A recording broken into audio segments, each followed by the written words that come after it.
Thank you. ദൈവത്തിൻ്റെ അതിപരിശുദ്ധ നാമം വാഴ്ത്തപ്പെടുമാറാകട്ടെ. ഹല്ലേലൂയ. അല്പനേരത്തെ ചിന്തയ്ക്കായിട്ട് ഞാൻ ഹല്ലേലൂയ നിങ്ങളുടെ ചിന്തയെ ദൈവവചനത്തിലേക്ക്, ഉൽപ്പത്തി പുസ്തകത്തിലേക്ക് കൊണ്ടുപോകാൻ ആഗ്രഹിക്കുകയാണ്. ഉൽപ്പത്തി പുസ്തകം അതിൻ്റെ ചാപ്റ്റർ 6 6-ാം അധ്യായത്തിൽ ഇപ്രകാരം നമ്മൾ വായിക്കുന്നുണ്ട്. എന്നാൽ നോഹയ്ക്ക് യഹോവയുടെ കൃപ ലഭിച്ചു. 8-ാം വാക്യം. 9-ാം വാക്യം, നോഹയുടെ വംശപാരമ്പര്യം എന്തെന്നാൽ നോഹ നീതിമാനും തൻ്റെ തലമുറയിലെ നിഷ്കളങ്കനുമായിരുന്നു. നോഹ ദൈവത്തോടു കൂടെ നടന്നു. നമുക്ക് പ്രാർത്ഥിക്കാം. കർത്താവേ, സ്വർഗീയ പിതാവേ, അപ്പം എൻ്റെ പൊന്നുപാദപടത്തിലേക്ക് ഞങ്ങൾ അടുത്തു വരുന്നു. പരിശുദ്ധനാകുന്ന ദൈവമേ, വചനം നിൻ്റേതാണ്. അല്പനിമിഷങ്ങൾ ഞങ്ങൾ ഒരുമിച്ച് നിൻ്റെ വചനം ചിന്തിക്കുമ്പോൾ ഞങ്ങളുടെ ജീവിതത്തിൽ കർത്താവെ ഈ നന്മയ്ക്കും അനുഗ്രഹത്തിനും ഒക്കെ കാരണമാകണമെന്ന് പ്രാർത്ഥിക്കുന്നു. തിരുക്കരത്തിലേക്ക് സമർപ്പിക്കുന്ന വചനം ശ്രമിക്കുന്ന എല്ലാവരെയും ദൈവം അനുഗ്രഹിക്കണമേ.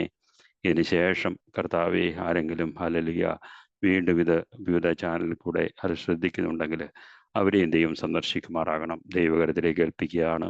മാനവമഹത്വം എടുത്താട്ട് യേശുവിൻ്റെ തന്നെ നാമത്തിൽ തന്നെ. ആമേൻ. ഹല്ലേലൂയ.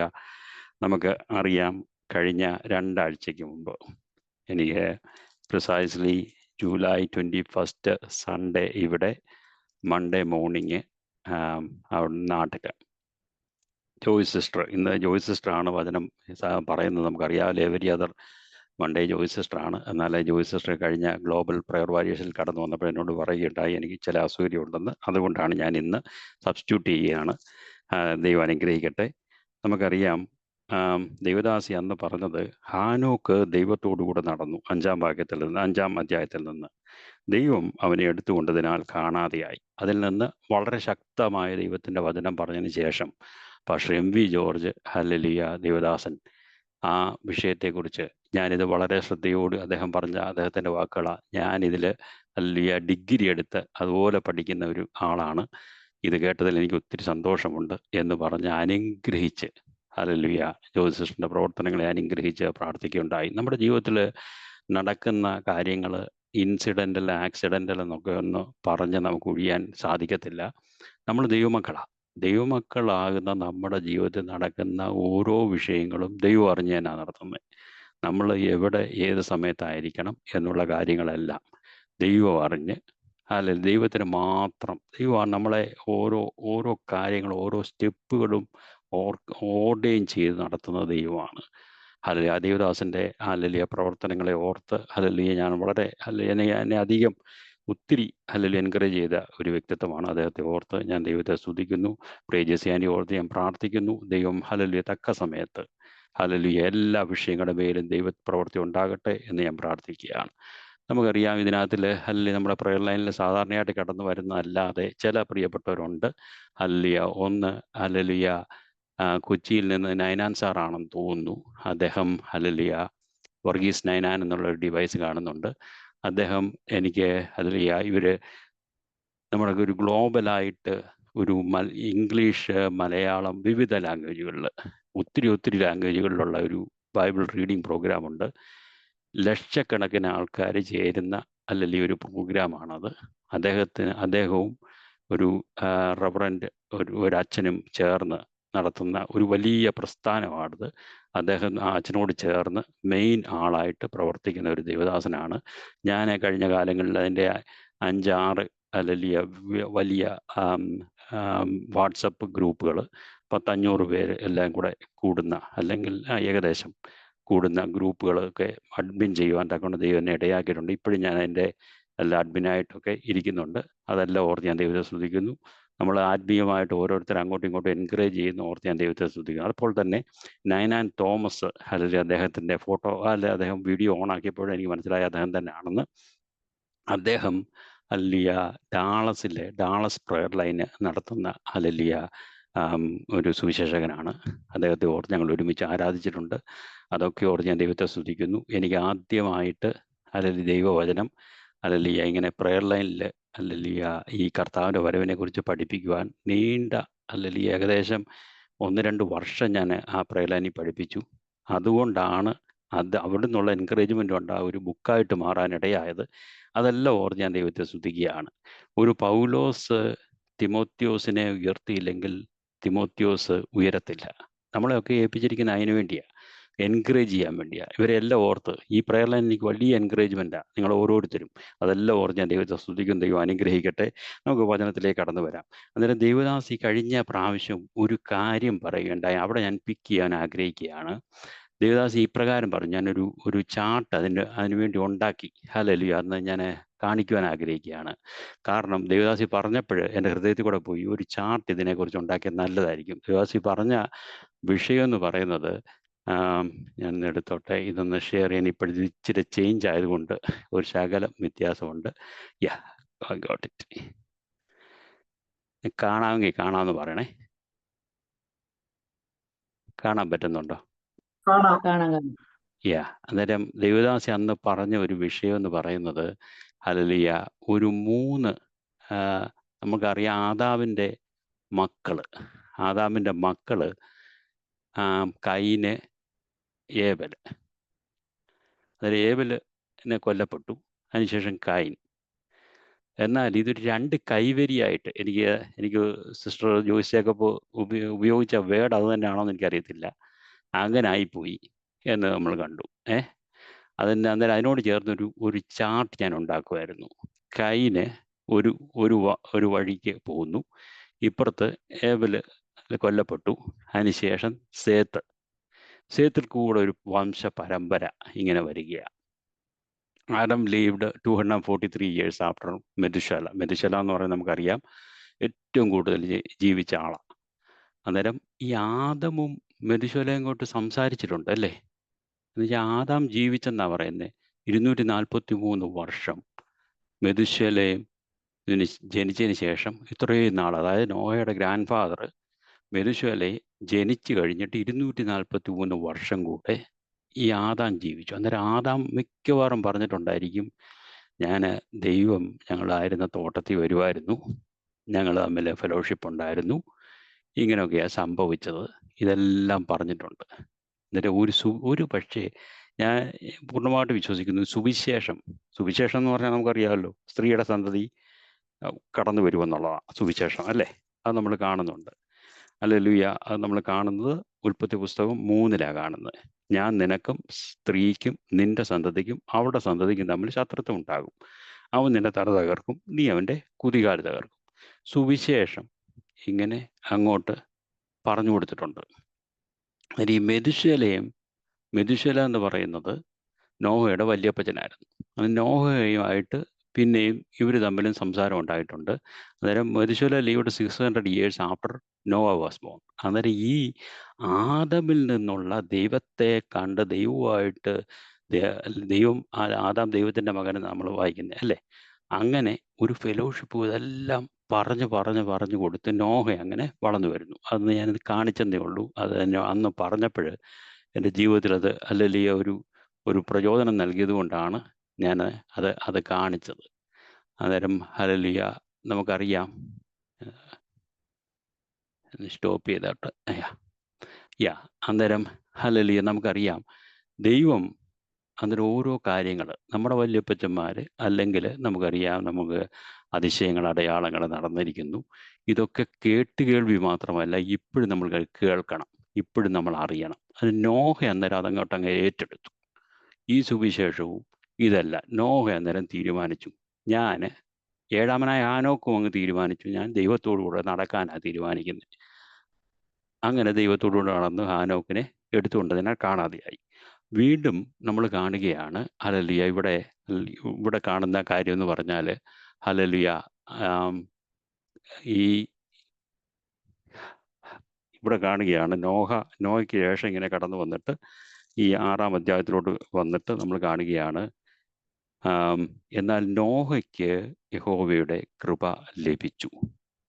എന്നിട്ട് പറയാം, നോഹയുടെ വംശപാരമ്പര്യം എന്തെന്നാൽ നോഹ നീതിമാനും തൻ്റെ തലമുറയിൽ നിഷ്കളങ്കനുമായിരുന്നു, നോഹ ദൈവത്തോടുകൂടെ നടന്നു എന്ന് നമ്മൾ കാണുകയാണ്.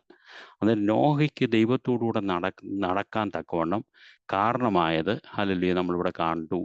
ദൈവം ഹല്ലേലൂയ അവിടെ പറഞ്ഞു കൊടുത്ത ആ ദൈവത്തിൻ്റെ സുവിശേഷ സത്യങ്ങൾ അല്ലെങ്കിൽ ദൈവവചനം, അങ്ങനെ ആ ദർശനത്തോടു കൂടി ദൈവത്തോട് കൂടെ ചേർന്ന് നടക്കുന്നതായിട്ട് നമ്മൾ കാണുകയാണ്.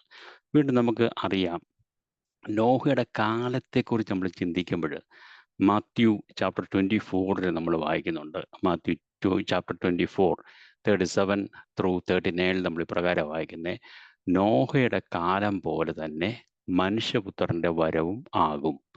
ജലപ്രളയത്തിന് മുമ്പുള്ള കാലത്ത് നോഹ പെട്ടകത്തിൽ കയറിയ നാൾ വരെ അവർ തിന്നും കുടിച്ചും വിവാഹം കഴിച്ചും വിവാഹത്തിന് കൊടുത്തും പോന്നു.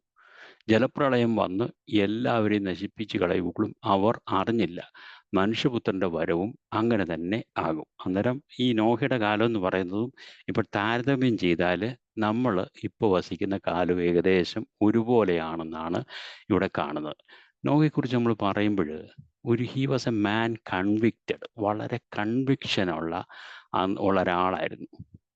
എന്തുവാ ഈ നടക്കുന്ന, ഈ ലോകത്തിൽ എന്തോ നടക്കുന്നതെന്നുള്ളതിനെക്കുറിച്ചും ദൈവമേ എനിക്ക് ദൈവത്തോട് ചേർന്ന് നടക്കണമെന്നുള്ള വലിയ ആഗ്രഹമുള്ള ഒരു മനുഷ്യനായിട്ട് നമുക്കിവിടെ കാണാൻ സാധിക്കുന്നുണ്ട്. അന്നേരം ഇത് ഈ ഉൽപ്പത്തി പുസ്തകത്തിലോട്ട് വരുമ്പോൾ 6:3 നമ്മൾ പ്രകാരം വായിക്കുന്നുണ്ട്: അപ്പോൾ യഹോവ, മനുഷ്യനിൽ എൻ്റെ ആത്മാവ് സദാകാലവും വാദിച്ചുകൊണ്ടിരിക്കുകയില്ല, അവൻ ജഡം തന്നെയല്ലോ എന്ന് നമ്മളിവിടെ കാണുകയാണ്. എങ്കിലും അവൻ്റെ കാലം 120 സംവത്സരമാകും എന്ന് അരുളി ചെയ്തു. ഹല്ലേലൂയ, സ്തോത്രം. ഇത് ഓർത്തോണം. അന്നേരം മനുഷ്യനിൽ എൻ്റെ ആത്മാവ്, നമ്മൾ വിചാരിക്കും പരിശുദ്ധാത്മാവ്, ഈ പരിശുദ്ധാത്മാവിൻ്റെ ആ അപ്പോസ്തല പ്രവൃത്തികളിൽ കടന്നു വന്നതിന് ശേഷം മാത്രമാണ് എന്ന് നമ്മൾ ഒരു പക്ഷേ ചിന്തിക്കും. അല്ല, അതിനു മുമ്പും ദൈവത്തിൻ്റെ ആത്മാവ് പ്രവർത്തിച്ചുകൊണ്ടിരുന്നു എന്നുള്ള കാര്യമാണ് നമുക്ക് കാണാൻ സാധിക്കുന്നത്. നമുക്കറിയാം, പ്രത്യേകിച്ച് യോഹന്നാൻ്റെ സുവിശേഷത്തിലോട്ട് കടന്നു വരുമ്പോൾ, യോഹന്നാൻ്റെ സുവിശേഷം അതിൻ്റെ 16 കടന്നു വരുമ്പോൾ നമുക്ക് അവിടെ പരിശുദ്ധാത്മാവിൻ്റെ പ്രവൃത്തി കാണുന്നുണ്ട്. എന്നാൽ ഞാൻ നിങ്ങളോട് സത്യം പറയുന്നു, ഞാൻ പോകുന്നത് നിങ്ങൾക്ക് പ്രയോജനം. ഞാൻ പോകാതിരുന്നാൽ കാര്യസ്ഥൻ നിങ്ങളുടെ അടുക്കൽ വരികയില്ല. ഞാൻ പോയാൽ അവനെ നിങ്ങളുടെ അടുക്കൽ അയക്കും. അവൻ വന്ന് പാപത്തെക്കുറിച്ച്, അന്നേരം ഇവിടെ നോഹയ്ക്ക് എന്തുവായിരുന്നു ഈ കൺവിക്ഷൻ ഉണ്ടായത്? പരിശുദ്ധാത്മാവിൻ്റെ പ്രവർത്തനമായിരുന്നു. പാപത്തെക്കുറിച്ച്, നീതിയെക്കുറിച്ച്, ന്യായവിധി. ഇവിടെ ഈ ലോകം ന്യായവിധിയിലാകാൻ പോകുന്നു, ജലപ്രളയം വരാൻ പോകുന്നു. ഇന്ന് നമുക്കറിയാം ഇവിടെ ന്യായവിധി വരാൻ പോവുക. അതിനുവേണ്ടി ഇത് ഗ്രേസ് പീരീഡ് ആണ്. ന്യായവിധിയെക്കുറിച്ച് ലോകത്തിന് ബോധം വരുത്തും എന്നുള്ള കാര്യം നമ്മൾ കാണുന്നത്. അവർ എന്നിൽ വിശ്വസിക്കായകൊണ്ട് ഇന്ന് ഒറ്റൊരു വഴിയേ ഉള്ളൂ, കർത്താവായ യേശു ക്രിസ്തു എന്ന വഴിയല്ലാതെ ആരും രക്ഷയിലേക്ക് വരത്തില്ല. അന്ന് പറഞ്ഞിരുന്നത്, അന്ന് ഈ പെട്ടകത്തിൽ, ഹല്ലേലൂയ, പെട്ടകം അതിനു വേണ്ടി ഉണ്ടാക്കി. പെട്ടകത്തിൽ കൂടെ അവർ 8 പേര് മാത്രം രക്ഷപ്പെട്ടു. ഹല്ലേലൂയ.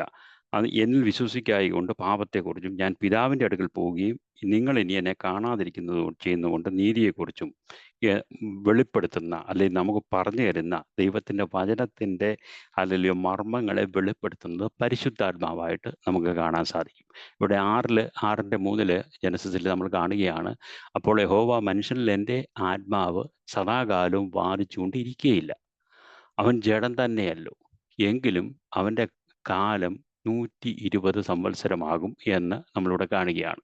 നമുക്കറിയാം, അതിനുശേഷം ഹല്ലേലൂയ അടുത്ത ഇതിലേക്ക് വരുമ്പോൾ കാണുന്നത് അപ്പോസ്തല പ്രവർത്തികളിൽ നമ്മൾ വരുമ്പോൾ ആ പെട്ടകത്തിന് ഇതായിട്ട് നിൽക്കുന്ന ഒരു കാര്യമാണ്, രക്ഷിക്കപ്പെടുവാൻ ഇപ്പോഴാ ഒറ്റ ഒരു നാമമേ ഉള്ളൂ, കർത്താവായ യേശു ക്രിസ്തുവിൻ്റെ നാമം. അല്ലെങ്കിൽ വേറൊരു ഒരു നാമവുമില്ല. അപ്പോസ്തല പ്രവർത്തികൾ 4:12 നമ്മൾ കാണുകയാണ്, മറ്റൊരുത്തനിലും രക്ഷയില്ല. നമ്മളിപ്പോൾ വിളിച്ചു പറയുന്ന നോഹയുടെ കൂട്ട് നമ്മളിപ്പോൾ വിളിച്ചു പറയുന്ന ഇതാ, ഇങ്ങനൊരു സംഭവം വരാൻ പോവുക, അന്ന് ജലപ്രളയമാണെന്നെങ്കിൽ ഇനി ഒരു റാപ്ചർ വരാൻ പോവുക, അല്ലെങ്കിൽ ഈ ലോകം അല്ലെ തീക്കായിട്ട് സൂക്ഷിച്ചിരിക്കുന്ന എന്നൊക്കെ പറഞ്ഞാൽ മനുഷ്യർക്ക് വിശ്വസിക്കാൻ പ്രയാസമാണ്. അന്ന് മഴയില്ലാത്ത കാലത്ത് മഴയുണ്ടെന്ന് പറഞ്ഞാൽ മനുഷ്യർക്ക് വിശ്വസിക്കാൻ പറ്റത്തില്ല. എന്ന് പറഞ്ഞതുപോലെ തന്നെ ഇപ്പോൾ വിശ്വസിക്കാൻ പറ്റാത്ത, ഇപ്പം മില്യൺസ് ഓഫ് ഡോളേഴ്സ് മുടക്കിയ ഒരു റോക്കറ്റ് എങ്ങനെയും ഈ ഗ്രാവിറ്റിയൊക്കെ കടന്ന് അപ്പുറത്തോട്ട് പോകുന്നത്. അതുപോലെ മനുഷ്യൻ, നമ്മളിവിടെ കൂടിയിരിക്കുന്ന ഈ 16 ഡിവൈസസും ഇന്നിപ്പോൾ കർത്താവിൻ്റെ ഗംഭീരതയും ഉണ്ടെങ്കിൽ ഒറ്റയടിക്ക് പോകുമെന്ന് പറഞ്ഞാൽ ആരെങ്കിലും വിശ്വസിക്കുമോ? രൂപാന്തരപ്പെടുമെന്ന് പറഞ്ഞാൽ. എന്നാൽ നമ്മളിൽ പകർന്നിരിക്കുന്ന പരിശുദ്ധാത്മാവിൻ്റെ ശക്തി കൊണ്ട് നമ്മളത് പൂർണ്ണമായിട്ട് വിശ്വസിക്കുക. നോഹയ്ക്ക് ദൈവത്തിൻ്റെ കൃപ ലഭിച്ച് വിശ്വസിച്ചതുപോലെ നമ്മൾ പൂർണ്ണമായിട്ട് വിശ്വസിക്കുകയാണ്. ഈ ദിവസങ്ങളിൽ ഒന്നിൽ ഹല്ലേലൂയ റാപ്ചർ ഉണ്ടാകും. റാപ്ചറിൽ നമ്മൾ ഇവിടുന്ന് അപ്രത്യക്ഷമാകും. ഹാനോക്ക് ദൈവത്തോടുകൂടെ കടന്നു, ദൈവം അവനെ എടുത്തുകൊണ്ടതിനാൽ കാണാതെയായി എന്നുള്ള കാര്യമാണ് നമ്മൾ കാണുന്നത്. ഹല്ലേലൂയ. ഇന്നും നമുക്കറിയാം, റോമാലേഖനത്തിൽ പറയുന്നുണ്ട് 3:25-26 വിശ്വസിക്കുന്നവർക്ക് അവൻ തൻ്റെ രക്തം മൂലം പ്രായശ്ചിത്തമാകുവാൻ ദൈവം അവനെ പരസ്യമായിട്ട് നിർത്തിയിരിക്കുക. വിശ്വസിക്കുന്നവർക്ക് ഒറ്റയൊരു കാര്യമേ ഉള്ളൂ. നമ്മൾ വേറെ കാര്യങ്ങളൊന്നും ചെയ്ത് കാണിക്കേണ്ട കാര്യമില്ല. വിശ്വസിച്ചാൽ മതി. കർത്താവായ യേശുവിൻ്റെ രക്തം കാൽവറിയിൽ നമുക്ക് വേണ്ടി പരമയാഗമായി തീർന്നു എന്ന് വിശ്വസിച്ച് കഴിഞ്ഞാൽ നീ രക്ഷിക്കപ്പെടും എന്നുള്ള കാര്യമാണ് നമ്മളിവിടെ കാണുന്നത്. ഇന്ന് നമ്മൾ വിളിച്ചു പറയുന്നതും അത് തന്നെ. ഹല്ലേലൂയ. നമുക്ക് അടുത്തതായിട്ട് കാണാൻ സാധിക്കുന്നത് ഉൽപ്പത്തി പുസ്തകത്തിൽ നമുക്ക് ആ സുവിശേഷത്തെക്കുറിച്ച് നമ്മൾ കണ്ടു. 3:15 ഞാൻ നിനക്ക്, സ്ത്രീക്ക്, നിന്റെ സന്തതിക്ക്, ഹല്ലേലൂയ, അവൻ്റെ സന്തതിക്ക് നമ്മൾ ശത്രുത്വം ഉണ്ടാക്കും, അവൻ നിന്റെ തല തകർക്കും. ഹല്ലേലൂയ. നമ്മുടെ കർത്താവായ യേശു ക്രിസ്തു ചെയ്തത് അത് തന്നെ. ഈ പിശാചിൻ്റെ തല കാൽവറി ക്രൂശിൽ തകർത്തു. ഹല്ലേലൂയ. പിന്നെ നമുക്കറിയാം, ഈ പഴയ നിയമത്തിൽ പരിശുദ്ധാത്മാവിൻ്റെ പ്രവൃത്തികൾ അല്ലെങ്കിൽ പ്രവൃത്തികൾ പല രീതിയിലായിരുന്നു. എങ്ങനെയായിരുന്നു ഈ ഫ്ലഡിന് അല്ലെങ്കിൽ ജലപ്രളയത്തിന് മുമ്പ് ഉള്ള ആൾക്കാർ രക്ഷിക്കപ്പെട്ടത്? എങ്ങനെയായിരുന്നു? ഇത് നമ്മളിപ്പോൾ കാണിക്കുന്ന അതേ കാര്യം തന്നെ. വിശ്വാസത്താൽ മാത്രം അവരും രക്ഷിക്കപ്പെട്ടത് എന്ന് നമുക്ക് കാണാൻ സാധിക്കും. അവർക്ക് പ്രോഫസി ഉണ്ടായിരുന്നു. നോഹ അവിടെ വിളിച്ചു പറഞ്ഞു. അത് കഴിഞ്ഞ് അല്ലെങ്കിൽ ടൈപ്പോളജി ആയിട്ട് വരും. നമുക്കറിയാം, പ്രോഫസി എന്ന് പറയുമ്പോൾ മറിയയുടെ അടുക്കൽ പരിശുദ്ധാത്മാവ് പറയുക, ദൂതം വന്നിട്ട് പറയുക, പരിശുദ്ധാത്മാവ് നിന്റെ മേൽ വരും, അത്യുന്നതിൻ്റെ ശക്തി നിന്റെ മേൽ നിഴലിടും, ആകയാൽ ഉത്ഭവിക്കുന്ന വിശുദ്ധ പ്രജ ദൈവപുത്രൻ എന്ന് വിളിക്കപ്പെടും. അന്നേരം എങ്ങനെയാണ് സംഭവിച്ചേ? വിശ്വസിച്ച് ഏറ്റെടുത്തു. ഇന്ന് നമ്മൾ വിളിച്ചു പറയുന്നത് വിശ്വസിച്ച് ഏറ്റെടുത്താൽ നിത്യജീവനാണ്. ഹല്ലേലൂയ. വീണ്ടും നമുക്ക് അറിയാൻ പറ്റും. അടുത്തത് ടൈപ്പോളജി ആയിട്ട് നമുക്കറിയാം, യഹോവയായ ദൈവം ഈ ആദാമിനെയും ഹവ്വായെയും ഒക്കെ ആ ഏദൻ തോട്ടത്തിന് പുറത്ത് കൊണ്ടുവന്നപ്പോൾ അവർക്ക് തോൽ കൊണ്ട് ഉടുപ്പുണ്ടാക്കി അവരെ ഉടുപ്പിച്ചു. അതിലൊരു മൃഗം കൊല്ലപ്പെട്ടു. അതൊരു ടൈപ്പാണ്. കർത്താവ് യേശു ക്രിസ്തു നമുക്ക് വേണ്ടി, ഹല്ലേലൂയ, നമുക്ക് വേണ്ടി പരമയാഗമായി തീർന്നപ്പോൾ നമ്മളെ ചിലതൊക്കെ അണിയിക്കാൻ വേണ്ടിയായിരുന്നു. നമുക്ക് നഷ്ടപ്പെട്ടത് നമുക്ക് തിരികെ തരാൻ വേണ്ടിയായിരുന്നു. അത് വിശ്വസിച്ചാൽ അത് നമുക്കുണ്ടാവും. ഹല്ലേലൂയ. നമുക്ക് ഹല്ലേലൂയ അങ്ങനെ കാണാൻ സാധിക്കുന്നുണ്ട്. അന്നേരം ഏബൽ എന്ന് പറയുന്ന ആബേല്, ഹല്ലേലൂയ, കെയിൻ മുഖാന്തരം കൊല്ലപ്പെട്ടു. പിന്നെ നമുക്കറിയാം, കൈന് ഈ ഗോസ്പൽ ശരിക്കും പറഞ്ഞാൽ റിജക്റ്റ് ചെയ്തു. ദൈവത്തിന് പ്രസാദം ലഭിച്ചില്ല. അങ്ങനെ ഒരാളിനെ ആ കൈനെ നമുക്ക് കാണാൻ സാധിക്കുന്നത്. Seth was born after that. ഷേത്തിന്, ഹല്ലേലൂയ, ഒരു മകൻ ജനിച്ചു. അവന് ഏനോശ് എന്ന് പേരിട്ടു. ആ കാലത്ത് യഹോവയുടെ നാമത്തിലുള്ള ആരാധന തുടങ്ങി. അന്നേരം 2 കൈവരികളാണ്. മറ്റേത് വേറൊരു വഴിക്ക് പോയി, ഇത് വേറെ ദൈവത്തിൻ്റെ ആരാധനയിലേക്ക് വരുന്ന ഒരു ജനതയാണ് നമ്മൾ കണ്ടത്. നമ്മൾ നേരത്തെ ആ ചാർട്ട് കണ്ടത് അതിനകത്ത് അങ്ങനെ തന്നെ ആയിരുന്നു. അന്നേരം നോഹ എന്ന് പറയുന്നത് എ മാൻ കൺവിക്റ്റഡ്, ഹല്ലേലൂയ, എന്നുള്ളൊരു വ്യക്തിയായിട്ട് നമുക്ക് കാണാൻ സാധിക്കുന്നു. എന്നാൽ നോഹയുടെ അടുത്ത ഒരു ഒരു ഒരു സ്വഭാവം എന്ന് പറയുന്നത് a man of vision. Hallelujah. നമുക്കറിയാം, ഈ ഒരു കൊച്ചുവള്ളമല്ലായിരുന്നു അദ്ദേഹം ഉണ്ടാക്കിയത്. ഒരു കൊച്ചുവള്ളത്തിൽ 8 പേരെ കയറ്റാൻ വേണ്ടി ഉള്ള ഒരു കാര്യമല്ല അദ്ദേഹം ചെയ്തത്. എനിക്കറിയത്തില്ല ഇതിനകത്തിലുള്ള ആരെങ്കിലും ഇവിടെ കെൻറ്റക്കിയിലുള്ള ഇവിടെ പോയിട്ടുണ്ടോ എന്ന് അറിയത്തില്ല, ഈ നോവാസ് ആർക്ക് കാണാനായിട്ട്. പാസ്റ്റർ അനീഷ് പോയിട്ടുണ്ടോ? അറിയത്തില്ല. പോണമെന്ന് പല പ്രാവശ്യം വിചാരിച്ചിട്ടുണ്ട്. പോണതിന് സമയമുണ്ടല്ലോ ദൈവം സഹായിക്കും. ഞാൻ ദിവസം ആരെങ്കിലും പോയിട്ടുണ്ടോ എന്ന് എനിക്കറിയത്തില്ല. എനിവേ, ഞാൻ അതിൻ്റെ ഒന്ന് നോക്കി. നോക്കിയപ്പോഴേ എനിക്ക് മനസ്സിലായി ഇത് ഒരു വലിയ പരിപാടിയായിട്ടാണ് എനിക്കിത് കാണാൻ സാധിച്ചത്. ഇത് എനിക്കും പോകണമെന്ന് ആഗ്രഹമുണ്ട്. ഇതുവരെയും പോകാൻ സാധിച്ചിട്ടില്ല. ഞാൻ അതിൻ്റെ ഒരു പടം ഒന്ന് കാണിക്കാം. പടം ഒന്ന് കാണിച്ച്, ഒരു പക്ഷേ അല്ലെങ്കിൽ ഇനിയിപ്പോൾ പോകാൻ ആഗ്രഹമുള്ളവർക്ക് എളുപ്പം ദ്രുതഗതിയിൽ പോകാൻ വേണ്ടി ഞാനൊന്ന് കാണിക്കാം. 1 മിനിറ്റ്.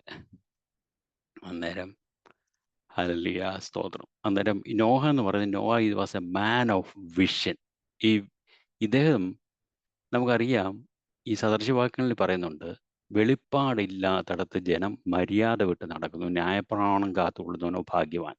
ഹല്ലേലൂയ. ന്യായാധിപന്മാരിൽ നമ്മൾ വായിക്കുന്നുണ്ട്, ആ കാലത്ത് ഇസ്രയേലിൽ രാജാവില്ലായിരുന്നു, ഓരോരുത്തരും തനിക്ക് ബോധിച്ചതുപോലെ നടന്നെന്ന് നമ്മൾ കാണുകയാണ്.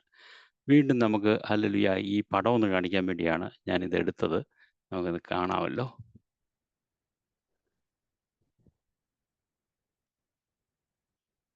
കണ്ടോ? ഇത് കാണാമല്ലോ, പടം കാണാമല്ലോ, കാണുന്നുണ്ടോ? ഇത് നമ്മുടെ നോവാസ് ആർക്കിൻ്റെ ഇവിടെ വലിയ മ്യൂസിയം ഉണ്ട് കെൻഡക്കിയിൽ.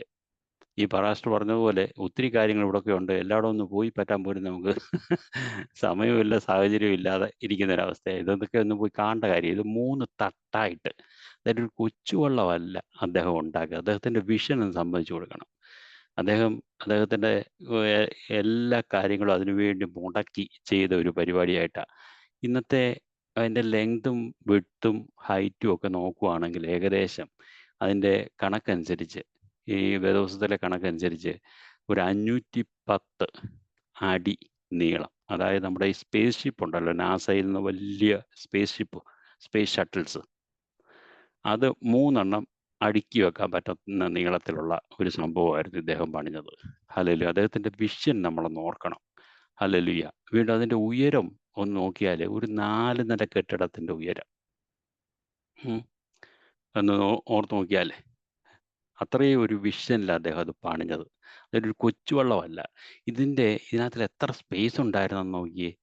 നമുക്കറിയാം, ഒരു 450 സെമി ട്രെയിലേഴ്സിൻ്റെ അതിനകത്ത് കയറ്റാൻ പറ്റുന്ന അത്രയും സാധനങ്ങൾ കയറ്റാൻ പറ്റുന്ന ഒരു സംഭവമായിരുന്നു ഇത് എന്ന് നമുക്ക് മനസ്സിലാകുന്നുണ്ട്. ഇതിൻ്റെ ഒരു സംഭവം ഒന്ന് കാണിച്ചു. എനിക്ക് ഒത്തിരി ഇദ്ദേഹത്തിൻ്റെ ആ വിഷൻ ഓർത്തേ, നമ്മളൊക്കെ ആണെങ്കിൽ എന്തോ പറഞ്ഞേനെ ഇദ്ദേഹത്തെ. ഇങ്ങനെയൊക്കെ ആരെങ്കിലും കാണും. ഇവിടെ ആരെങ്കിലും ഒരു കപ്പൽ സുവിശേഷ പ്രവർത്തനത്തിന് വേണ്ടി എടുത്താൽ അദ്ദേഹത്തെ കുറ്റം പറയും നമ്മളല്ലേ. എവിടെയെങ്കിലുമൊക്കെ പോയി പറയണമെന്ന് പറഞ്ഞിട്ട് അദ്ദേഹത്തിൻ്റെ വിഷൻ വെച്ചിട്ടായിരിക്കും ചെയ്യുന്നത്. ഇവിടെ ഒന്നുമില്ലാത്ത ഒരു സമയത്ത് ഇത്രയും കാര്യങ്ങളൊക്കെ പണിഞ്ഞ അദ്ദേഹത്തിൻ്റെ വിഷനെ നമുക്ക് സമ്മതിച്ചു കൊടുക്കണം. അദ്ദേഹത്തിൻ്റെ കൺവിക്ഷനെ സമ്മതിച്ചു കൊടുക്കണം. സമയം കഴിഞ്ഞല്ലോ, ഞാൻ നിർത്തുകയാണ്. നോഹയ്ക്ക് യഹോവയുടെ കൃപ ലഭിച്ചു. നോഹയുടെ വംശപാരമ്പര്യം എന്തെന്നാൽ നോഹ നീതിമാനും തൻ്റെ തലമുറയിൽ നിഷ്കളങ്കനുമായിരുന്നു. നോഹ ദൈവത്തോടു കൂടെ നടന്നു. നമുക്ക് ഈ ദിവസങ്ങളിൽ അല്ലെങ്കിൽ നിഷ്കളങ്കമായിട്ട് ദൈവം നമ്മളെ ഏൽപ്പിച്ചിരിക്കുന്നത് ചെയ്ത് ദൈവത്തോടു കൂടെ ചേർന്ന് നടപ്പാൻ തക്കനിട്ടയാകട്ടെ. ഈ ദിവസങ്ങളിലൊന്നിൽ കർത്താവ് വരുമെന്ന് ഞാൻ പൂർണ്ണമായിട്ട് വിശ്വസിക്കുന്നു. ഹല്ലേലൂയ. ദൈവത്തോടു കൂടെ ചേർന്ന് നടന്നാൽ ഹാനോക്കിനെ പോലെ ദൈവം എടുത്തുകൊണ്ടതിനാൽ കാണാതെയായി ഒരു കൂട്ടം ആൾക്കാർ ഇവിടുന്ന് കാണാതാകാൻ പോകുന്ന വലിയ സംഭവം ഇനി ഏറ്റവും വേഗം നടക്കാൻ പോകുന്നത്. അതിനുവേണ്ടി ദൈവം നമ്മളെ ദൈവം നമുക്ക് ഒരുങ്ങാം, മറ്റുള്ളവർ ഒരുക്കാം. ദൈവം നമ്മളെ അനുഗ്രഹിക്കട്ടെ എന്ന് പറഞ്ഞുകൊണ്ട് ഞാൻ നിർത്തുന്നു. കർത്താവ് നമ്മെ അനുഗ്രഹിക്കട്ടെ. പ്രിയമുള്ളവരെ, എത്ര ഇൻഫോർമേറ്റീവ് ആയിട്ടുള്ള ഒരു ക്ലാസ് ആണ് കർത്താവിന്റെ ദാസൻ എടുത്തുകൊണ്ടിരുന്നത്. നമുക്ക് അറിയാമല്ലോ, കർത്താവിന്റെ ദാസൻ ഈ കാര്യങ്ങളൊക്കെ താൻ ഫുൾ ടൈമായിട്ട് ഒരു എഞ്ചിനീയറായിട്ടാണ് ജോലി ചെയ്യുന്നത്. എങ്കിൽ തന്നെയും ഇങ്ങനെയുള്ള കാര്യങ്ങൾ ധാരാളം ശുഷ്കാന്തിയോടുകൂടെ ബൈബിള് പഠിക്കുകയും മറ്റുള്ളവരെ പഠിപ്പിക്കുകയും ഒക്കെ ചെയ്യും. നമ്മുടെ നോഹയുടെ ആ വിഷനെ കുറിച്ചൊക്കെയാണല്ലോ നമ്മൾ കേട്ടുകൊണ്ടിരുന്നത്. പ്രിയമുള്ളവരെ, എത്ര ആഴമായിട്ടുള്ള ദർശനമുള്ള ഒരു വ്യക്തിയായിരുന്നു നോഹ. അന്ന് വരെ മഴ ലോകത്തിൽ ഉണ്ടായിട്ടില്ല. മഴ എന്താണെന്ന് മനുഷ്യൻ അറിയത്തില്ല.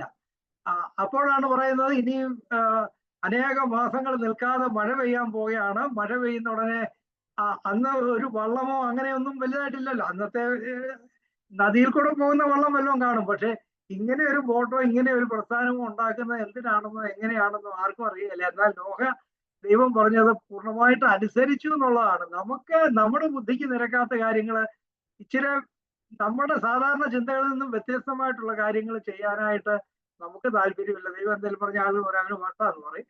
നോഹയുടെ മക്കളും ബാക്കിയുള്ളവരും നോഹയുടെ ചുറ്റുപാടുമുള്ള എല്ലാവരും ഇതായിരിക്കും അന്ന് എന്നും പറഞ്ഞുകൊണ്ടിരുന്നത്. ഇദ്ദേഹം എന്താണ് ചെയ്യുന്നത്, ഇദ്ദേഹത്തിന് ഇതുവരെയും കുഴപ്പമില്ലായിരുന്നൊരു വ്യക്തിയാണ്. ഓൾ ഓഫ് എ സഡൻ പുള്ളി കാണിക്കുന്ന പണി കണ്ടോ എന്നൊക്കെ പറഞ്ഞ് മനുഷ്യൻ വിചാരിച്ച് എന്തോ അസാധാരണമായിട്ട് നോഹയ്ക്ക് ബുദ്ധിക്ക് ഭ്രമം വന്നു എന്നായിരിക്കാൻ ചിന്തിച്ചിരുന്നത്.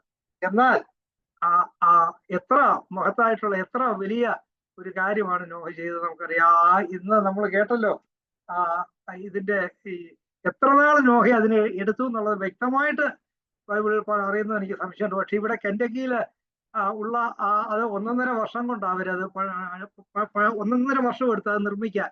പക്ഷെ അതിന് ഉപയോഗിച്ചിരിക്കുന്നത് 30 ലക്ഷം 3 മില്യൺ 30 ലക്ഷം അടി ടിമ്പറാണ്, തടിയാണ് അത് ഉണ്ടാക്കാനായിട്ട് ഉപയോഗിച്ചത്. അപ്പം ഒരു വ്യക്തി മാത്രമായിട്ട്, നോഹ മാത്രമായിട്ട് ഇത് പണിയുക എന്ന് പറഞ്ഞാൽ അസാധാരണമായിട്ടുള്ളൊരു കാര്യമാണ്. ഇത്ര ഭീമാകാരമായിട്ടുള്ളൊരു കാര്യം ഇത്ര 4 നില പൊക്കമുള്ള ഇത്ര ഭീമാകാരമായിട്ടുള്ള ഒരു സ്ട്രക്ചർ തടി കൊണ്ട്, അന്നത്തെ കാലത്ത് തടി കൊണ്ട് പണിയുക എന്ന് പറഞ്ഞാൽ ഒരു വ്യക്തി എത്ര നാളെടുക്കും? അത് പക്ഷേ നോഹയുടെ കുടുംബം മുഴുവനായിരിക്കാം, അവരെ 8-9 പേരുണ്ടായിരുന്നില്ല, എങ്കിൽ തന്നെയും എത്ര ശ്രമകരമായിട്ടുള്ള ഒരു കാര്യമായിരുന്നിരിക്കും. എന്നാൽ ദൈവം പറയുമ്പോൾ, ദൈവം കൂടെ ഉണ്ടെങ്കിൽ ദൈവം പറയുന്ന കാര്യങ്ങൾ ചെയ്യാനായിട്ട് നമുക്ക് സാധിക്കും എന്നുള്ളത്. ദൈവം ഒരാളെ ഒരു കാര്യം ഏൽപ്പിക്കുമ്പോൾ അത് എത്ര ശ്രമകരമാണെന്ന് തോന്നിയാലും അത് ചെയ്യാനുള്ള കഴിവ് ദൈവം കൊടുക്കും എന്നുള്ളത്. If God calls us to do something and we obey him, he will give us the courage and he give us the strength to do it.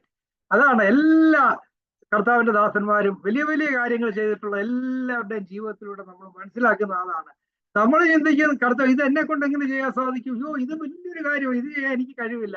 അങ്ങനെ നമ്മൾ ചിന്തിക്കേണ്ട ആവശ്യമില്ല. ദൈവമാണ് ചെയ്യുന്നത്, നമ്മുടെ കഴിവ് കൊണ്ടല്ല നമ്മൾ ചെയ്യുന്നത്. നോഹയുടെ ആ കഴിവ് കൊണ്ടോ നോഹയുടെ റിസോഴ്സസ് കൊണ്ടോ ആയിരിക്കത്തില്ല അത് ചെയ്തത്. ദൈവം വിളിച്ചു പറഞ്ഞപ്പോൾ നോഹ പൂർണ്ണമായും വിശ്വസിച്ച് അത് ചെയ്യാനായി പുറപ്പെട്ടു പോയപ്പോൾ ദൈവം നോഹയിലൂടെ ചെയ്യുകയാണ്. ഇന്ന് നമ്മൾ പഠിക്കേണ്ടതായ പാഠങ്ങൾ, നമുക്കൊരു ദർശനം ഉണ്ടെങ്കിൽ ആ ദർശനം ദൈവത്തിൽ നിന്ന് ഉടലെടുത്തതാണെങ്കിൽ, ദൈവം നമ്മോട് സംസാരിച്ചതിൽ നിന്ന് ഉടലെടുത്തതാണെങ്കിൽ, ദൈവം അത് എത്ര വലിയതാണെങ്കിലും എത്ര അസംഭാവ്യമായിട്ടുള്ളതാണെങ്കിലും ദൈവം അത് നിവർത്തിക്കും. ഇപ്പോൾ പണിത് വെച്ചിരിക്കുന്ന ഇവിടെ കെൻഡക്കിയിൽ പണിത് വെച്ചിരിക്കുന്ന എൻ്റെ സ്നേഹിതരൊക്കെ പലരും പോയി കണ്ടായിരുന്നു, നല്ലതാണെന്നൊക്കെ പറഞ്ഞു. അത് എത്രയോ ആളുകൾ ചേർന്ന് ആധുനികമായിട്ടുള്ള എല്ലാവിധ സംവിധാനങ്ങളും ക്രെയിനും അതും ഇതും എന്തെല്ലാം ചെയ്താണ് അത് നിർമ്മിച്ചിരിക്കുന്നത്. അന്നത്തെ കാലത്ത് ഈ യന്ത്ര സംവിധാനങ്ങളൊന്നും ഇല്ലാതിരുന്നപ്പോൾ എങ്ങനെയാണ്, ഞാൻ പറഞ്ഞതുപോലെ ദൈവം നമ്മളെ ഒരു കാര്യം ഏൽപ്പിച്ചാൽ നമ്മൾ വിശ്വസിച്ചാൽ ദൈവം അത് നമ്മളിവിടെ നിവർത്തിക്കും. ആ ഒരു നോഹയ്ക്കുണ്ടായിരുന്ന പോലെ ഒരു ദർശനം നമുക്കും ഉണ്ടാകട്ടെ. പലപ്പോഴും ദൈവം നമ്മളോടൊരു കാര്യം പറഞ്ഞാൽ നമ്മൾ ആളുകളോടാ ചോദിക്കുന്നത് എന്തോ വേണം, അത് ചെയ്യാനൊക്കുമോ, അല്ലെ നമ്മുടെ കഴിവിൽ അടിസ്ഥാനമാക്കിയാ നമ്മൾ താരതമ്യം ചെയ്യുന്ന ഇത് എനിക്ക് ചെയ്യാനൊക്കും, അല്ലെങ്കിൽ ഞാൻ ചെയ്താൽ ആളുകൾ എന്തോ പറയും, ഞാൻ ഇതിനെ ചെയ്യാനായിട്ട് പോയ ആളുകൾ എന്നെ കുറിച്ച് എന്തോ പറയും, ഞാൻ മോശക്കാരനാണെന്ന് വിചാരിക്കുമോ എന്നൊക്കെ നമ്മൾ ചിന്തിക്കുകയാണ്. വളരെ ഷാലോവായിട്ട് വളരെ ആഴമില്ലാത്തതായിട്ടുള്ള രീതിയിലുള്ള ചിന്തകളുണ്ട് നമുക്കൊന്നും ചെയ്യാൻ കഴിയാത്ത. അതുകൊണ്ട് നോഹ ഇതെല്ലാം തന്നെ അനുഭവിച്ചു കാണും. നോഹയുടെ ചുറ്റുമുള്ള ആളുകൾ എന്നത് പറഞ്ഞു കാണും, എന്തോ ചെയ്യുന്നതെന്ന് ആളുകൾ ചോദിച്ചു കാണും. പക്ഷെ നോഹ അതൊന്നും കാര്യമാക്കിയില്ല എന്നുള്ളതാണ്. ഇന്നും എത്രയോ നൂറ്റാണ്ട്, എത്രയോ ആയിരക്കണക്കിന് വർഷങ്ങൾ കഴിഞ്ഞിട്ട് നമ്മൾ ഈ സായസന്ധ്യയിൽ നോഹയെ കുറിച്ച് സംസാരിക്കുന്നല്ലോ. അതുകൊണ്ട് ഈ ദർശനത്തിൽ നമുക്ക് ജീവിക്കാം. കർത്താവ് നമ്മെ സഹായിക്കട്ടെ. കർത്താവിന്റെ ദാസൻ വളരെ ആഴമായിട്ടുള്ള രീതിയിലെ സമയം ഇങ്ങനെയൊക്കെയുള്ള ഒരു ക്ലാസ് എടുക്കാൻ നമുക്കറിയാം. ഈ ക്ലാസ് തുടങ്ങിയതേ ഉള്ളൂ, ഒരു 2-3 മണിക്കൂറെങ്കിലും ഇല്ലാതെ അത് ഒരുവിധമെങ്കിലും ഒന്ന് സംസാരിച്ച് തീർക്കാനൊക്കത്തില്ല. എന്നാൽ നമ്മുടെ ഈ പ്രാർത്ഥനയ്ക്ക് പരിമിതികൾ ഉണ്ടല്ലോ. കർത്താവ് നമ്മെ ധാരാളമായിട്ട് സഹായിക്കട്ടെ. ഇന്ന് ഈ പ്രയർ ലൈനില് റെജി സഹോദരന്റെ സ്നേഹിതരായിട്ടുള്ള പലരും, നൈനാൻ തോമസ് അങ്ങനെ തുടങ്ങിയ പല ശ്രേഷ്ഠന്മാരായിട്ടുള്ള കർത്തദാസന്മാര് സംബന്ധിക്കുന്നുണ്ടല്ലോ. കർത്താവ് അവരെ ധാരാളമായിട്ട് സഹായിക്കട്ടെ. ഷിക്കാഗോ പ്രയർ ലൈനിലേക്ക് അവരെ സഹർഷം സ്വാഗതം ചെയ്യുന്നു. നമുക്ക് എല്ലാ ദിവസവും ഇന്ത്യൻ സമയം 6 മുതൽ 7 വരെ ഈ പ്രയർ മീറ്റിംഗ് ഉണ്ട്. എല്ലാ ദിവസവും ഉണ്ട്. തിങ്കളാഴ്ച ഇന്ത്യൻ സമയം, ചൊവ്വാഴ്ച രാവിലെ 6 മുതൽ 7 വരെ തമിഴ് മീറ്റിംഗ് ആണ്. ഈ നാളെ കഴിഞ്ഞുള്ള നാളത്തെ തമിഴ് മീറ്റിംഗില് തിരുവനന്തപുരം സംസാരിക്കുന്ന അത് തമിഴ്നാട്ടിൽ നിന്നുള്ള ഒരു ദൈവദാസനാണ്. താല്പര്യമുള്ളവർക്ക് അതിനെ സംബന്ധിക്കാം. അതിനുശേഷം ചൊവ്വാഴ്ചയുള്ള മീറ്റിംഗില് തിരുവനന്തപുരം സംസാരിക്കുന്ന കർത്താവിന്റെ ദാസൻ ഇവാഞ്ചലിസ്റ്റ് തോമസ് തടത്തിലാണ്. അദ്ദേഹം കത്തോലിക്ക സഭയിലെ ഒരു പുരോഹിതനായിരുന്നു, ഫാദർ തോമസ് തടത്തിൽ. അദ്ദേഹം ഇപ്പോൾ IPCയുടെ ഒരു പ്രവർത്തകനായിട്ട് ഇവാഞ്ചലിസ്റ്റ് തോമസ് തടത്തിൽ കർത്താവിന്റെ വേലയിൽ വളരെ വ്യാപൃതനായിരിക്കുന്നു. അദ്ദേഹമായിരിക്കും ഇന്ത്യൻ സമയം ബുധനാഴ്ച രാവിലെയുള്ള മീറ്റിംഗിൽ തിരുവനന്തപുരം സംസാരിക്കുന്ന. എല്ലാ ദിവസവും താല്പര്യത്തോടെ ഈ മീറ്റിങ്ങുകൾ നമുക്ക് ചേർന്ന് വരാം. കർത്താവ് നമ്മെ അവരെ സഹായിക്കട്ടെ. ഈ പുതിയതായി ഇന്ന് ഈ മീറ്റിംഗിൽ ചേർന്നിരിക്കുന്ന കർത്താവിന്റെ ദാസന്മാരെ ആരെങ്കിലും പ്രാർത്ഥിക്കാൻ താല്പര്യമുണ്ടെങ്കിൽ പ്രാർത്ഥിച്ച് നമുക്ക് ഈ മീറ്റിംഗ് ഇവിടെ പൂർണ്ണമാക്കാം. Thank you.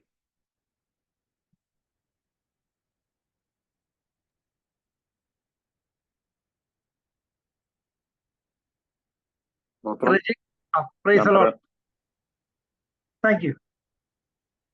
കേൾക്കുന്നുണ്ടോ ഞാൻ പറയുന്നത്? കേൾക്കാം സാർ, പ്രാർത്ഥിക്കാം. ഓക്കെ. ദൈവദാസൻ പ്രതികോശപിതറിൽ കൂടെ കൽപ്പിച്ച നല്ല ദൈവികാലോചനയ്ക്കായിട്ട് ദൈവത്തെ സ്തുതിക്കാം, സ്തോത്രം ചെയ്യാൻ. ദാസനെ ബലപ്പെടുത്തിയല്ലോ കഴിഞ്ഞ കാലങ്ങളിൽ. ആമേൻ. അനേക പ്രേരണകളിൽ വചനം പഠിപ്പിക്കുവാനും പ്രത്യേകിച്ച് രണ്ടാമത്തെ വരവിനെ കുറിച്ചൊക്കെ വചനം പഠിപ്പിക്കുവാനും പുസ്തകങ്ങളൊക്കെ എഴുതുവാനും മകനെ ദൈവം ബലപ്പെടുത്തിയല്ലോ. തുടർന്നും ദാസനെ ഓർത്ത് പ്രാർത്ഥിക്കുക. അനേകർക്ക് ആശ്വാസവും വിടുതലും വെളിച്ചമൊക്കെ തീരുവാൻ പ്രാർത്ഥിക്കുക. നമുക്ക് പ്രാർത്ഥിക്കാം. സ്തോത്രം. പ്രിയ പിതാവേ, കർത്താവേ, സന്ധ്യാസമയത്തിനായിട്ട് ഞങ്ങൾ നിന്നെ സ്തുതിക്കുന്നു, സ്തോത്രം ചെയ്യുന്നു. ഞങ്ങൾക്ക് കടന്നു വന്ന് ഈ പ്രേരണയിലായിരിക്കാനും കർത്താവെ പ്രാർത്ഥിപ്പാനായിട്ട് അതിനുശേഷം വചനമൊക്കെ കേൾക്കുവാൻ നീ ഞങ്ങളെ സഹായിച്ച കൃപയ്ക്കായിട്ട് ഞങ്ങൾ നിന്നെ സ്തുതിക്കുന്നു, സ്തോത്രം ചെയ്യുന്നു. നോഹയെ കുറിച്ച് ഒത്തിരി കാര്യങ്ങൾ ഞങ്ങൾ കേട്ടിട്ടുണ്ട്. എന്നാൽ ഈ രാത്രികാലം നോഹയുടെ ദർശനത്തെക്കുറിച്ച് അല്പം ഒന്ന് ചിന്തിക്കുവാൻ നിന്റെ മകളിൽ കൂടി അത് ശ്രമിപ്പാൻ തന്ന നല്ല അവകാശത്തിനായി സ്തോത്രം. നോഹയെ പോലെ ദർശനമുള്ളവരായിട്ട് ജീവിപ്പാൻ പ്രവർത്തിപ്പാൻ നീ ഞങ്ങളെ സഹായിക്കണമെന്ന് പ്രാർത്ഥിക്കുന്നു. വല്ലാത്ത ഒരു കാലഘട്ടത്തിൽ നോഹ ദൈവത്തിൽ നിന്ന് കൃപ ലഭിച്ച് അരുളപ്പാട് ലഭിച്ച് ദൈവഹിതപ്രകാരം ജീവിച്ചതുപോലെ ജീവിപ്പാൻ പ്രവർത്തിപ്പാൻ ഞങ്ങളെ ഒക്കെ അവിടുന്ന് സഹായിക്കണമെന്ന് പ്രാർത്ഥിക്കുന്നു. കർത്താവെ, വല്ലാത്തൊരു കാലയളവിൽ ഞങ്ങൾ ജീവിക്കുമ്പോൾ കർത്താവിന്റെ സാക്ഷികളായിട്ട് ജീവിപ്പാനായിട്ട് പ്രവർത്തിപ്പാനായിട്ട് ഞങ്ങളെ സഹായിക്കണമെന്ന് പ്രാർത്ഥിക്കുന്നു. നോഹ ചെയ്ത പ്രവൃത്തി മറ്റുള്ളവർക്ക് ഒരു സാക്ഷ്യം ആയിരുന്നല്ലോ കർത്താവെ. അതുപോലെ ഈ ദിവസങ്ങളിൽ ഞങ്ങൾ ചെയ്യുന്ന പ്രവൃത്തി കർത്താവിനെ സാക്ഷിക്കുവാന്, കർത്താവിനെ ഉയർത്തുവാന്, കർത്താവിന്റെ ഹിതം മനസ്സിലാക്കി ജീവിപ്പാൻ പ്രവർത്തിപ്പാൻ ഞങ്ങളെയൊക്കെ സഹായിക്കണമെന്ന് പ്രാർത്ഥിക്കുന്നു. ദാസനെ ദൈവം ബലപ്പെടുത്തിയല്ലോ. ആമേൻ. തുടർന്ന് അടുത്ത കൃപയിൽ പൊതിഞ്ഞുകൊള്ളണം. ഈ പ്രേരണനായി സ്തോത്രം. ഈ രാത്രികാലം ഈ പ്രേരണയിലായിരിക്കുന്ന എല്ലാ നിന്റെ മക്കളെയും അവിടുത്തെ കരങ്ങളിലേക്ക് സമർപ്പിക്കുന്നു. ദർശനമുള്ളവരായിട്ട് ജീവിപ്പാൻ പ്രവർത്തിപ്പാൻ എല്ലാവരെയും സഹായിച്ചാട്ട്, കൃപയിൽ പൊതിഞ്ഞാട്ട്. ഇത് ലീഡ് ചെയ്യുന്ന ദൈവദാസന്മാർക്കായി സ്തോത്രം. ഇതിൽ വന്ന് വചനം സംസാരിക്കുകയും പ്രാർത്ഥിക്കുകയും ലീഡ് ചെയ്യുകയും ഒക്കെ ചെയ്യുന്ന എല്ലാവർക്കുമായി സ്തോത്രം. ഈ പ്രേരണനെ അനുഗ്രഹിച്ച് പ്രാർത്ഥിക്കുന്നു. ഇത് അനേകർക്ക് ഒരാശ്വാസവും വിടുതലും ഒക്കെയായിട്ട് വരും ദിവസങ്ങളിൽ ഈ പ്രേരണനെ അവിടെ നിർത്തിക്കൊള്ളണമെന്ന് പ്രാർത്ഥിക്കുന്നു. കൃപയിൽ പൊതിഞ്ഞാട്ട് തിരുനാമം എല്ലാറ്റിലും മഹത്വമെടുത്താട്ടെ. യേശുവിന്റെ നാമത്തിൽ യാചിക്കുന്ന കൃപയോടെ കേൾക്കണമേ. ആമേൻ. സ്തോത്രം. ആമേൻ, ആമേൻ, ആമേൻ. കർത്താവ് നമുക്ക് നൽകിയ പ്രാർത്ഥനയുടെ നല്ല സമയത്തിനായി നമുക്ക് സ്തോത്രം ചെയ്യാം. സ്തോത്രം, സ്തോത്രം, സ്തോത്രം. കർത്താവ് നൽകിയ നല്ല വചനങ്ങൾക്കായിട്ട് നമുക്ക് സ്തോത്രം ചെയ്യാം. സ്തോത്രം, സ്തോത്രം, സ്തോത്രം, സ്തോത്രം. കർത്താവ് ഈ വചനപ്രകാരം ദർശനമുള്ളവരായി ജീവിപ്പാൻ നമ്മെ സഹായിക്കുന്നതിനായി പരിശുദ്ധാത്മാവിന്റെ ശക്തിയാൽ ജയാളികളായി നമ്മെ നടത്തുന്നതിനായി നമുക്ക് സ്തോത്രം ചെയ്യാം. സ്തോത്രം, സ്തോത്രം, സ്തോത്രം. പിതാവായ ദൈവത്തിന്റെ സ്നേഹം, യേശുക്രിസ്തുവിന്റെ കൃപ, ആശ്വസിപ്പിക്കുന്ന പരിശുദ്ധാത്മാവിന്റെ സംബന്ധ സഹവാസം നാം എല്ലാവരോടും നാം ഓർത്ത് പ്രാർത്ഥിച്ച എല്ലാ കാര്യങ്ങളോടും ഇന്ന് വന്നേക്കും കർത്താവിന്റെ രണ്ടാം വരെ ഉണ്ടായിരിക്കുമാറാകട്ടെ. ആമേൻ. ഇന്ന് രാത്രിയിൽ യേശു ക്രിസ്തുവിനെ നമുക്ക് ജയം തന്ന ദൈവത്തിന്റെ സ്തോത്രം. Hallelujah, hallelujah, hallelujah.